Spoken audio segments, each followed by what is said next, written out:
পেটের বুকে কয়টা রোজা গেছে এটাও কইতে পারতাম না। যাই হোক, একলা কথা কইতাম রে ভাই, ঈদের আর 2-1 দিন বাকি বা 7-8 দিন বাকি, গেছিলাম কই একলা ফ্রেন্ড একলা শার্ট কিনবুনে।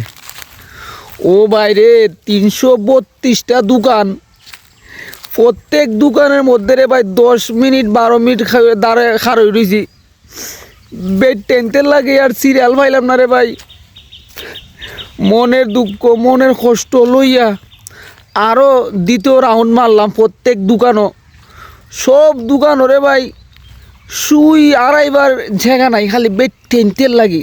আয় রে বেড টেন, লাস্টে রে ভাই কষ্ট মনে লইয়া বাড়িতে আইতাম, আওয়ার পথে একলা বুড়া বেটির সাথে লাগিয়ে লাগবি ডাক্কা।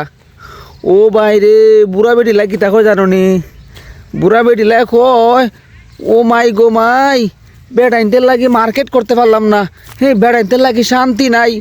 ও কথা ওই না রে ভাই, রোজার মধ্যে ওই আসলাম বেউস না ওইয়া বেটি খতলা ওই না, মনের কষ্ট দুঃখ লইয়া বাড়িতে আইয়া পড়লাম। তো চিন্তা করলাম রে ভাই, রোজা ও শেষ, ঈদও আইতাছে, রোজার মধ্যে আর ফ্যান আর শার্ট কিনার তৌফিক ওইব কি ওই তো না আল্লাহ জানেন। বেড টেনতে লাগি শুধু আমার এলাকাত না রে ভাই,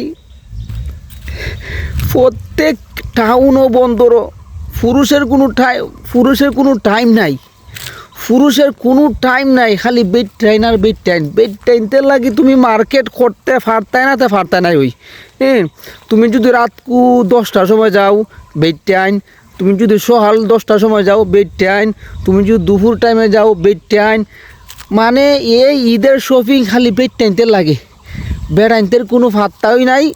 তো আমার মতো যারা বেড়াইন আসো, পুরান লুঙ্গি আর পুরান পাঞ্জাবি ভাইয়া ইটটা খুলি লাও।